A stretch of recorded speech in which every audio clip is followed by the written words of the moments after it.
सास का बॉयफ्रेंड। विमला के पति का बहुत जल्द ही स्वर्गवास हो जाता है। पीछे रह जाती है प्यारी सी छोटी सी विमला और उसके 3 बच्चे। देख विमला, भाई छोटा था मेरा, लेकिन अब मैं कुछ नहीं कर सकता। मेरा अपना परिवार है, मुझे उसे भी तो देखना है।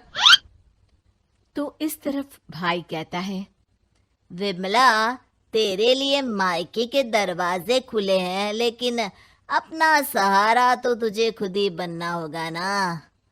देख, हम लोग तो है ही, कभी कोई जरूरत हो तो बता देना। एक एक कर विमला को सब सांत्वना देकर चले जाते हैं।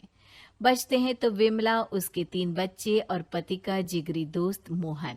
देखो विमला, मैं और कमलेश बहुत अच्छे दोस्त थे। मैं सबसे पहले कमलेश के सारे पेपर निकलवा कर आपकी पेंशन बनवा देता हूँ। कुछ पैसे आएंगे तो दिमाग भी चलेगा कि क्या करना है। हाँ, वो तो है, लेकिन पति की मृत्यु के 13 दिन तक मैं घर से निकल नहीं सकती। अरे कोई बात नहीं, मैं जाकर सारे काम कर दूंगा। पेपर्स यहीं घर पर ला दूंगा, आप सिर्फ साइन कर देना।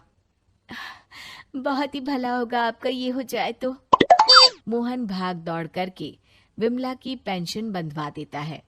थोड़े दिन बाद बच्चों को लेकर विमला मायके जाती है, जहां विमला की भाभी कहती है, आइए आइए दीदी, आइए। कैसी हैं? भैया के जाने के बाद तो आपके चेहरे से रौनक ही उड़ गई। बुआ आ गई, बुआ आ गई। बुआ आ गई, बुआ आ गई। ऐसे बोल रहे कि पता नहीं बुआ क्या क्या लेकर आई हो। अरे खाली हाथ ही तो आई होंगी, क्यों दीदी? विमला को गुस्सा आ जाता है। हाँ भाभी, कुछ नहीं लाई, क्योंकि रिवाज है कि ऐसे में पहली बार आते हैं तो खाली हाथ ही आते हैं।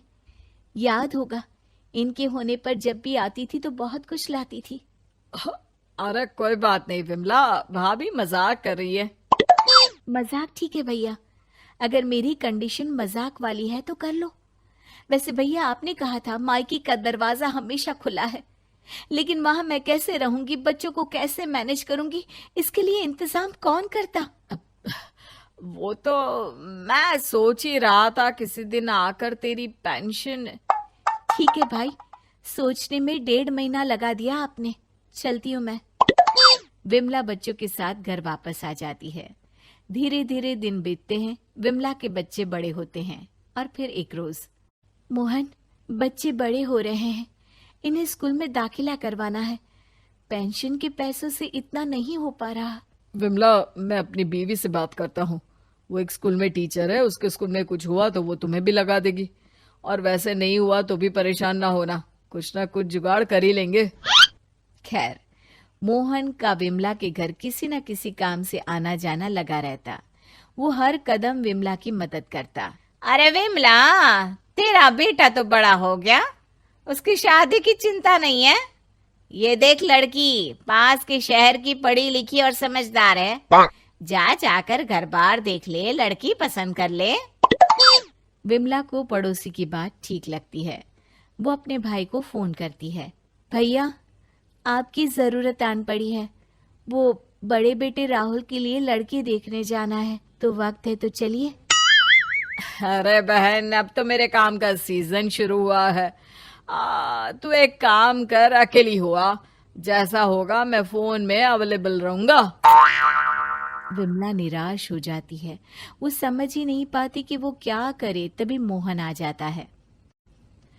विमला, वो तुम्हारी एक एफडी पूरी हो रही है, एक काम क्यों नहीं करती? राहुल की शादी कर दो, अब तो कमाने भी लगा है। हाँ अंकल, मम्मी भी इसी को लेकर परेशान है। दरअसल जो रिश्ता आया है वहां माँ के साथ जाने वाला कोई नहीं है। अरे तो जब पता है सभी को कि लड़के के पिता नहीं है तो जरूरत क्या है परेशान होने की? तुम्हारी माँ है भी तो इतनी बहादुर। वैसे भी राहुल बड़ा हो गया है, जरूरी नहीं है हर जगह किसी आदमी का साथ होना। वैसे भी शादी ब्याह ऐसे ही परिवार में होनी चाहिए जहाँ एक दूसरे के बीच में समझ हो, समझी? विमला को मोहन की बात से हौसला मिलता है। वो जाकर सब बात पूरी कर लड़की पसंद कराती है और राहुल की शादी हो जाती है, पास के शहर की महिमा से। अरे सासू माँ, बुरा न मानना, एक बात पूछूं? हाँ हाँ पूछो, क्या हो गया? ये मोहन अंकल कौन है? अरे इसमें बुरा मानने वाली क्या बात है। ये मोहन अंकल तेरे ससुर जी की बहुत अच्छे दोस्त थे। इनके जाने के बाद मैं टूट ही चुकी थी। परिवार वालों में से भी किसी ने कोई सहारा नहीं दिया, तब यही थे जिन्होंने मुझे संभाला और आज तक हौसला देते हैं। हाँ महिमा, और तो और तुम्हारे घर भी माँ को समझाकर इन्होंने ही भेजा था। अच्छा अच्छा, तभी वहाँ मोहन आ जाता है। महिमा, जरा मोहन जी के लिए चाय ले आना। महिमा अंदर जाती है। अरे भाई, शादी के बाद घर कितना भरा भरा लग रहा है। मैंने कहा था ना, सही वक्त में शादी करवा कर तुम्हें भी अब आराम होगा। महिमा चाय देकर जाने लगती है कि सास टोकती है। बेटा, मोहन अंकल को नमस्ते नहीं, प्रणाम नहीं, क्या हो गया? हुआ तो कुछ नहीं, बस किचन में दाल चढ़ाई है, वही देखने जा रही हूँ। अरे कोई बात नहीं बेटा, मैं घर का ही हूँ। हाँ, लग भी रहा है। महिमा की बात उन लोगों को ठीक तो नहीं लगती, पर कुछ नहीं कहते। कुछ दिनों में मोहन विमला के घर आना जाना छोड़ देता है। देख बेटा राहुल, ये मोहन अंकल कहाँ रह गए? कई दिन हो गए आए नहीं। ठीक तो है ना माँ? वैसे भी अच्छा नहीं लगता, लोग क्या सोचते होंगे। तभी वहां पड़ोस की चाची आ जाती है। क्या सोचते होंगे? अरे जो लोग सोचने वालों के भरोसे रहते ना, तो तुम लोग आज किसी होटल में प्लेट धो रहे होते। रहने दीजिए ना चाची, बैठिए, मैं चाय लाती हूँ। चाची आपको क्या है, बात तो हमारे घर की बनती होगी ना। देखो, इसकी सास का बॉयफ्रेंड है। अरे बस कर महिमा, अगर किसी की निस्वार्थ भाव से मदद करना, किसी को सहारा देना, दुनिया की परवाह किए बिना सबके सामने भला सोचना, अगर इसे कोई भी नाम देना है तो दे दो, मुझे फर्क नहीं पड़ता।